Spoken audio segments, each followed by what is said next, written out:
Divorce দিয়ে পাঠাইছে, মেয়েটা রাষ্ট্রী দিতে চায় না, যোগাযোগও রাখে না, কথাও বলে না, আছে এইভাবে ভাইদের কাছে।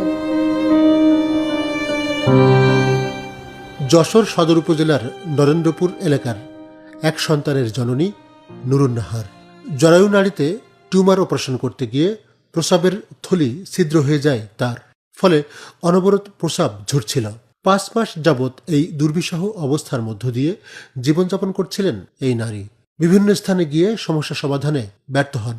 পরে আদ্দিন ওয়েলফেয়ার সেন্টারের রূপদিয়া শাখার প্যারামেডিক আফরোজা খাতুনের পরামর্শে আসেন পুলেরহাটের আদ্দিন সকিনা মেডিকেল কলেজ হাসপাতালে। এই হাসপাতালের গাইনি বিভাগের সহকারী অধ্যাপক ডাক্তার মোহাম্মদ কামরুজ্জামান তার অপারেশন সম্পন্ন করেন। এখন তিনি সুস্থ। স্যার আমার আছে যত্ন সহকারে আছে অপারেশনটা করেছে, স্যার খুব ভালো।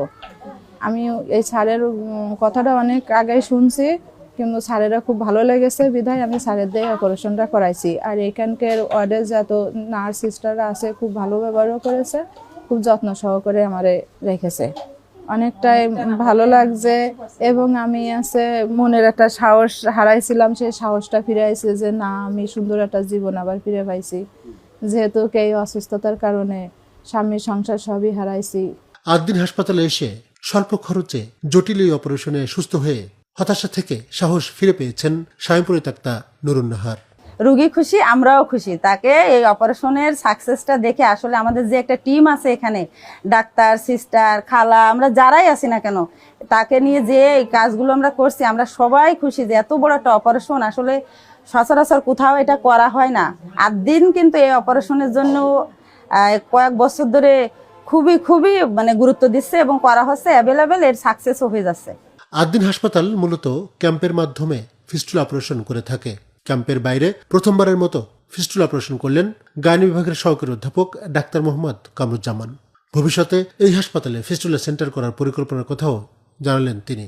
আমার এটি ভেবে ভালো লাগছে যে আসলে আমাদের যশোরে এই রোগীগুলা অনেক ভুক্তভোগী আমাদের ক্যাম্পেনের মাধ্যমে অনেক দিন, 6 মাস, 1 বছর, 1.5 বছরের পরে হয়তো হয়, কিংবা ইউরোলজিস্ট যারা অপারেশন করে এখানে অনেক টাকা তাদের খরচ হয়। আমরা এখানে খুবই কম খরচ কিংবা অনেক সময় আমরা বিনামূল্যে এই অপারেশনগুলো করি। আপনারা দোয়া করবেন এই অপারেশনগুলোর জন্য আমরা দিন দিন আরও উন্নতি করতে পারি, আমরা লোকালি যাতে এই অপারেশনগুলো করে রোগীগুলোকে সুস্থভাবে বাড়ি পাঠাইতে পারি। আর আমার কাম্যই এটা, আমরা যেন এখানে একটা ভালো একটা ফিস্টুলা সেন্টার তৈরি করতে পারি। আর আমার জন্য দোয়া করবেন সবাই, আর দিনের জন্য দোয়া করবেন, আমরা যেন এখানে এরকম ধরনের কাজ অনেক করতে পারি। ডাক্তার কামরুজ্জামানের এই সাফল্য হাসপাতালের জন্য একটি বড়